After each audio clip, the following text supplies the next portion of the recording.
बिस्मिल्लाहिर्रहमानिर्रहीम। अस्सलाम वालेकुम नाज़रीन, आप यूट्यूब चैनल देख रहे हैं। मैं इमरान ख़ान हूँ। मॉस्को और इस्लामाबाद के माबैन गुज़िश्ता हफ़्ते एक बड़ा ज़बरदस्त मुआहदा हुआ है और ये मुआहदा रशिया में हुआ है। इसमें पाकिस्तान की जानिब से पाकिस्तानी सफ़ीर शफ़क़त अली ख़ान थे और रूस की जानिब से उनके वज़ीर तवानाई थे। इन दोनों ने इस मुआहदे के ऊपर फ़ाइनली दस्तखत कर दिए हैं और ये कोई नया मुआहदा नहीं है। पाकिस्तान ने 2015 में भी इस पर काम शुरू करने का फ़ैसला किया था और दोनों मुल्कों के दरमियान ये बात तय पा गई थी कि एक गैस पाइपलाइन पाकिस्तान में बनेगी जिसके लिए रूस के पास बहुत तजर्बा है और रूस इसको बड़े अच्छे तरीके से मैनेज कर सकता है। तो रशियन कंपनीज़ रशिया मिलकर पाकिस्तान के साथ यहाँ पे एक गैस पाइपलाइन बनाएगा। ये गैस पाइपलाइन बड़ी इम्पॉर्टेंट है और इसकी वजह से जो काम बड़ा होने जा रहा है वो मैं आपको बताता हूँ कि रशिया के सदर पहली मरतबा पाकिस्तान आ सकते हैं। अभी ऐलान नहीं हुआ, हालांकि 2012 में ऐलान हो गया था और 11th आवर में जाके यानी आखिरी मौके पर रूसी सदर का दौरा मुलतवी हो गया, मतलब कि वो उसके बाद नहीं आए। यही सदर थे व्लादिमीर पुतिन और ये पाकिस्तान आना चाह रहे थे। उस वक्त भी इनके वज़ीर ख़ारजा पाकिस्तान आए थे और कुछ चीज़ें तय पा गई थी। फिर रूसी सदर ने आना था लेकिन वो नहीं आए। उसकी मल्टीपल वजूहात थी। एक तो उस वक्त के जो हुक्मरान थे वो अमेरिका के बहुत ज़्यादा इन्फ्लुएंस में थे। अमेरिका के अफ़गानिस्तान में बहुत ज़्यादा मफादात थे और अमेरिका को ये लगता था कि अफ़गानिस्तान में पाकिस्तान की फ़ौज की वजह से तालिबान अमरीकी फ़ौजियों को मार रहे हैं और दूसरा उनको शक था कि अफ़गानिस्तान में रूस तालिबान को असला फराहम कर रहा है और वो भी अमरीकी फ़ौजियों पर इस्तेमाल हो रहा है। लिहाजा इन दोनों का मिलना उस वक्त अमेरिका को पसंद नहीं था। उस वक्त की क़यादत ने फिर बहुत ज़्यादा गर्मजोशी नहीं दिखाई। फिर भारत का एक फैक्टर था, रशिया के लिए भी बड़ा इंपॉर्टेंट था। तो उस वक्त रूसी सदर का मल्टीपल वजूहात की बिना पर कुछ गैर संजीदगी भी थी, ये दौरा मुलतवी हो गया था। आज तक कोई भी रूसी सदर पाकिस्तान नहीं आया। रूस बना उसके बाद भी नहीं आया। जब सोवियत यूनियन था तब भी कोई रूसी प्रेसिडेंट या सरबराह मुमलिकत पाकिस्तान नहीं आया। तो ये पहला मौका है कि एक रूसी सदर के पाकिस्तान आने के इम्कानात बड़े वाज़े हो गए हैं। इमरान खान साहब ने बाकायदा उनको पैगाम भेजा है कि आप पाकिस्तान का दौरा कीजिए और वहाँ से बड़ा मुस्बत जवाब आया है कि वो एक ऐसे मौके के तलाश में हैं जब कोई बड़ा इकनॉमिक मुआहदा या कोई ऐसी डेवलपमेंट पाकिस्तान में होने जा रही होगी जो आइंदा कई दहाइयों तक पाकिस्तान की सरजमीन पर नज़र आए। तो उसके इफ्तिताह के मौके पर या किसी बड़े इवेंट के मौके पर उनके सदर पाकिस्तान आना चाहते हैं व्लादिमीर पुतिन, कि जब मैं आऊँ तो आगे कोई ऐसा सिग्निफिकेंट काम करके जाऊँ जिसको पाकिस्तानी कौम और रशियंस याद रखें। तो ये उनकी ख्वाहिश थी और वो ख्वाहिश इस पाइपलाइन से पूरी हो रही है। ये पाइपलाइन है क्या, ज़रा थोड़ा सा इसके बारे में आपको बताता हूँ। ये नॉर्थ साउथ गैस पाइपलाइन मंसूबा है जिसके तहत कराची से कसूर तक यानी पंजाब के मिड तक एक गैस पाइपलाइन बिछेगी। ये बहुत सारे जो इंडस्ट्रियल जोन्स हैं वहाँ पे गैस जाएगी। पंजाब में जो गैस की किल्लत है वो कम हो जाएगी। LPG जो है वो भी इसके ज़रिए से जो है उसकी तरसील भी हो सकेगी, उसकी सप्लाई भी मुमकिन हो सकेगी। और गैस को लाने के लिए आपको बड़े बड़े ट्राले, सड़कों के ऊपर खर्चा और गैस की कीमत में जो इजाफा हो जाता है बहुत सारी ऐसी ट्रांसपोर्टेशन की वजह से, उस सारे से पाकिस्तान बच जाएगा और ये पाकिस्तानियों को बहुत लंबे अरसे तक एक फ़ायदा देगा और मुस्तकिल बुनियादों पे एक बड़ा मसला हल हो जाएगा।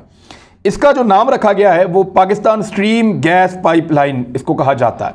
आने वाले दिनों में इसका सारा काम मुकम्मल कर लिया जाएगा और बहुत मुमकिन है कि इसके इफ्तिताह के मौके पर रूसी सदर पाकिस्तान में मौजूद हों।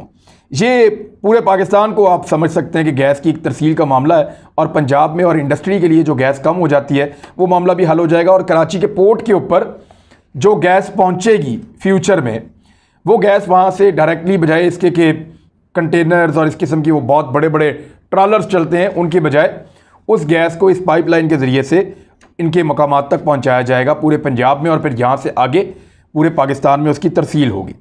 एक और गैस पाइपलाइन है जो तापी के नाम से है। तुर्कमानिस्तान, अफ़गानिस्तान, पाकिस्तान और इंडिया यानी TAPI, यानी T से तुर्कमानिस्तान, A से अफ़गानिस्तान, P से पाकिस्तान, I से इंडिया, ये एक और गैस पाइपलाइन आ रही है। इससे जो गैस पाकिस्तान के हिस्से की है वो भी इस गैस पाइपलाइन में शामिल की जा सकेगी और ये एक बड़ा फ़ायदा है पाकिस्तान को। रूस के साथ 2015 में मुआहदा हुआ था मगर अमरीकी दबाव और पाबंदियों की वजह से अमल दरामद नहीं हो पाया था। ये गैस पाइपलाइन 1122 किलोमीटर लंबी है। दोनों मुल्कों ने तमाम रुकावटें अब दूर कर दी हैं और 28 मई को इस मुआहदे पर दस्तखत हो गए हैं, अभी चंद दिन पहले। और अब रूसी सदर जो हैं वो पाकिस्तान की तरफ आएंगे। ये दौरा बड़ा इंपॉर्टेंट है। हम आपको पहले भी कह चुके हैं, जब रूस के वज़ीर ख़ारजा आए थे तो उन्होंने कहा कि हमारे सदर पाकिस्तान आना चाहते हैं, और पहले ये एक दफ़ा तय हो गया था लेकिन वो नहीं आ पाए थे। तो पाकिस्तान ने उन्हें कहा जी हम चाहते हैं कि रूसी सदर पाकिस्तान में आए, हालात पहले जैसे नहीं हैं और यहाँ पे एक मुख्तलिफ हुकूमत एक अलग किस्म की नीयत के साथ मौजूद है। रूसी सदर आ जाएं और आकर अपने ताल्लुकात को पाकिस्तान के साथ एक नई सतह पर पहुँचाएँ। इससे पहले इमरान खान साहब और रूसी सदर का जो मुलाकात है और उसकी तस्वीर और उसकी वीडियो वो बहुत वायरल हुई थी। जब एक आलमी तकरीब में ये दोनों रहनुमा एक दूसरे से मिले और बड़े शानदार तरीके से गर्मजोशी के साथ बैठकर बातें करते रहे, वहाँ नरेंद्र मोदी खासे बोर हो रहे थे ये मनाजिर देखकर, क्योंकि उनको लगता था कि रूस तो उनकी जेब में है। लेकिन क्योंकि उन्होंने अमेरिका का कैंप ज्वाइन किया है तो रशिया भी ये बात समझता है, इसलिए रशिया ने फिर पाकिस्तान के साथ दोस्ती बढ़ाई है। हालांकि पाकिस्तान ने माजी में सोवियत यूनियन के टुकड़े करने में एक रोल प्ले किया था, लेकिन आज सोवियत यूनियन मुख्तलिफ तरीके से सोचता है और आज पाकिस्तान भी एक अलग तरीके से सोचता है। और दोनों ने एक दूसरे के साथ बड़ा खुल के बात की है कि ठीक है, माजी को पीछे रखते हैं और एक नए दौर का आगाज़ करते हैं, हमें आपस में ताल्लुकात बढ़ाने चाहिए। ये इस पूरे खित्ते ख़ास तौर पे एशिया के लिए बहुत अहम है। रूस के लिए मसला क्या है और वो क्यों चाहता है कि हर हाल में पाकिस्तान के साथ उसके ताल्लुकात बेहतर हों और उसको इससे कितना बड़ा फ़ायदा होगा। देखिए, रशिया के आसपास जो समंदर मौजूद है वो मुंजमद है, वहाँ पे बर्फ़ बनी हुई है समंदर में, अटलांटिक ओशियन, वहाँ से वो ट्रेवल ही नहीं कर सकते, तो फ़ज़ाई सफ़र कर सकते हैं, वो बहुत मुश्किल है वहाँ पे। दूसरा जो ब्लैक सी है वो भी बास्फोरस से जाना पड़ता है, रास्ते में एक कन्फ्लिक्ट वाला एक क्रीमिया का इलाका भी है। लेकिन रशिया बड़ा तगड़ा मुल्क है, वो भी एक लंबा रास्ता है। लेकिन अगर मिडल ईस्ट की तरफ रूस जाना चाहता है, अपनी मसनूआत को लेकर जाना चाहता है, तो उसके लिए सबसे अच्छा तरीका यह है कि वो बहरा अरब में पहुँचे। बहरा अरब में आने के लिए उसको सेंट्रल एशिया से गुजरना पड़ता है और अफ़गानिस्तान से होते हुए पाकिस्तान या ईरान में जाना पड़ता है। तो सबसे अच्छा रास्ता यह है कि रशिया सेंट्रल एशिया से होता हुआ अफ़गानिस्तान में आए, वहाँ से पाकिस्तान में आए और सी पैक का हिस्सा बनते हुए गवादर की बंदरगाह को इस्तेमाल करे।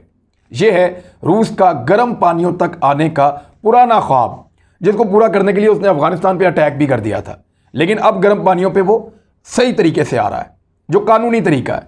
पाकिस्तान के साथ दोस्ती करके हम उनको वेलकम कहेंगे, वो आए, अपनी तिजारत करें, हमें हमारा फ़ायदा होगा, उनको उनका फ़ायदा होगा और इसी तरह ये पूरा खित्ता आगे बढ़ेगा। अब रशिया से पाकिस्तान के ताल्लुकात अगर आप गौर करें और वीज़ास की तादाद देखें तो पाकिस्तानी ज़्यादा तादाद में रशियन स्टेट्स की तरफ जा रहे हैं, रशिया की तरफ जा रहे हैं, सेंट्रल एशिया की तरफ ज़्यादा रुख कर रहे हैं।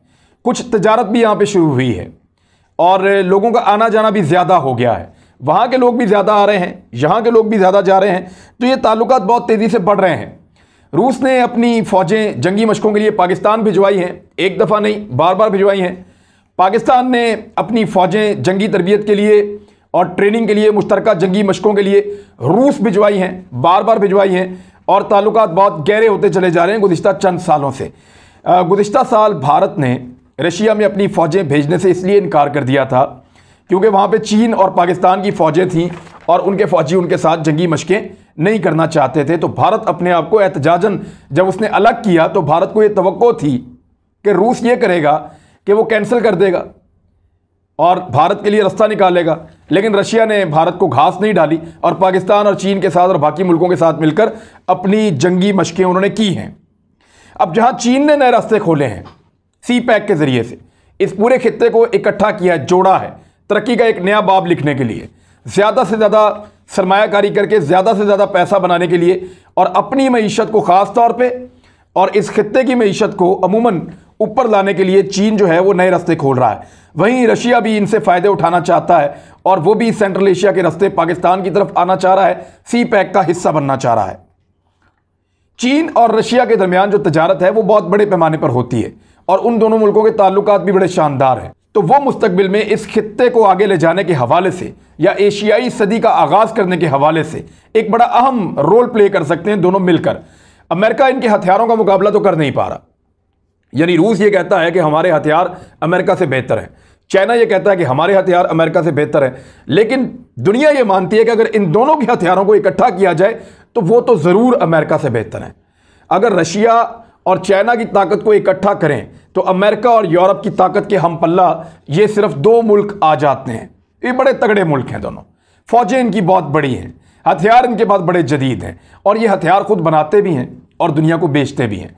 तो ये वैसे तो बहुत तगड़े हैं, सिर्फ मईशत के मैदान में इनको आगे निकलना है और माशी मैदान में आगे निकलने के लिए इनको पाकिस्तान की ज़रूरत है, क्योंकि पाकिस्तान जुग्राफियाई लिहाज से एक ऐसी जगह पे है जहां से चाइना को और रशिया को, दोनों को दुनिया की तरफ एक बड़ी शानदार और बड़ी आसान एक्सेस मिलती है, वहां तक रसाई मिलती है और वो अपनी मसनूआत को पूरी दुनिया तक पहुंचा सकते हैं, रॉ मटेरियल को या खाम माल को अपने मुल्कों तक, अपनी फैक्ट्रियों तक ले जा सकते हैं।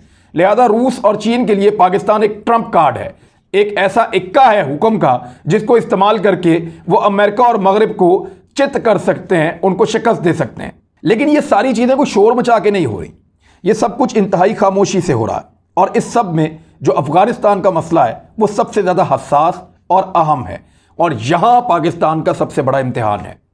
अगर पाकिस्तान अफगानिस्तान में अमन लाने में कामयाब हो जाता है, चाहे वहाँ हुकूमत किसी की भी हो, अगर पाकिस्तान अफगानिस्तान के रास्तों को इस्तेमाल करने में कामयाब हो जाता है और इस तरीके से इस्तेमाल करने में कामयाब हो जाता है कि वो महफूज हों, रूस के लिए भी, चीन के लिए भी, पाकिस्तान के लिए भी, सेंट्रल एशिया के दीगर ममालिक के लिए भी, ईरान के लिए भी और हर मकतबा फ़िक्र से ताल्लुक़ रखने वाले लोगों के लिए, यानी वहाँ कुछ थोड़ा सा सेक्रेटेरियनिज़म भी है तो उसमें भी प्रॉब्लम आ जाता है।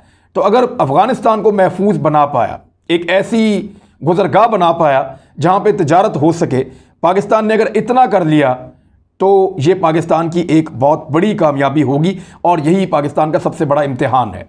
अमेरिका अफ़गानिस्तान से अपनी जान तो छुड़वाना चाहता है, लेकिन उसका एक और बड़ा सीरियस मसला ये है कि वो ये जानता है कि आइंदा अगर यहाँ पे अमन आ जाता है तो रूस और चीन इन रस्तों का फ़ायदा उठाएंगे, इस खित्ते में अमन का फ़ायदा उठाएंगे और माशी लिहाज से भी अमेरिका से आगे निकल जाएंगे, जिसके बाद अमेरिका सुपर पावर नहीं रहेगा। तो इसीलिए कहा जा रहा है कि अगर पाकिस्तान अफगानिस्तान के मसले का हल निकाल दे तो पूरे खित्ते का सेंट्रल पॉइंट पाकिस्तान बन जाएगा, यहां के हालात बदल जाएंगे और गवादर में काम की रफ्तार का तो आपको आइडिया हो गया है। अभी थोड़े दिन पहले जो खबरें आई हैं और आसिम सलीम बाजवा ने वहां का एक दौरा किया है और पहली जो बंदरगाह है वो फुली फंक्शनल है, वहां पे जहाज आ रहे हैं, लंगर अंदाज हो रहे हैं और तिजारत के लिए वो रास्ता अब खुला है। सी पैक काफ़ी हद तक मुकम्मल हो चुका है, थोड़ी सी सड़कें रह गई हैं, वो भी आने वाले दिनों में बन जाएंगी, जबकि गवादर का जो इंटरनेशनल एयरपोर्ट है उसके ऊपर दिन रात काम हो रहा है। अब ऐसे में भारत कुछ एक्टिव हुआ है और भारत के कुछ दोस्त एक्टिव हुए हैं और वो ये कोशिश कर रहे हैं कि इस सारी सूरत हाल को ख़राब किया जाए और उसका मुज़ाहरा आपने ये देखा कि पाकिस्तान की सिक्योरिटी फोर्सेस के ऊपर दहशतगर्दों का हमला हुआ और हमारे जवान भी शहीद हुए, दूसरी जानिब दहशतगर्द भी मारे गए।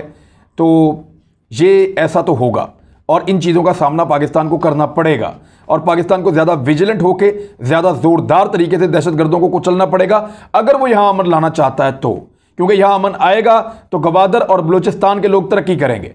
हमारे बलोच भाई, हमारे पश्तून भाई जो वहाँ पे रहते हैं बहुत बड़ी तादाद में, उनको मौके मिलेंगे, नई नौकरियाँ मिलेंगी, नए रोज़गार मिलेंगे, वो कारोबार कर पाएंगे और अपना मुकाम बना पाएंगे। तो उनके लिए नए रास्ते खुल रहे हैं और उन रास्तों को बंद करने के लिए भारत और भारत नवाज कुछ ऐसे ग्रुप हैं जो हालात को ख़राब कर रहे हैं। तो पाकिस्तान के पास ये मौका है कि हर हाल में ना सिर्फ पाकिस्तानी सरजमीन के ऊपर अमन कायम करे और सी पैक को महफूज बनाए, बल्कि अफ़गानिस्तान का कोई ऐसा हल तजवीज़ करे और कोई ऐसा तरीका निकाले कि अमेरिका के जाने के बाद यहाँ पे मुकम्मल तौर पे अमन हो और ये रास्ते खुशहाली के लिए सारी दुनिया के लिए, ख़ास तौर पे एशिया के लिए खुल जाएं। अब तक के लिए इतना ही, अपना ख्याल रखिएगा, अपने इस चैनल का भी। अल्लाह हाफ़िज़।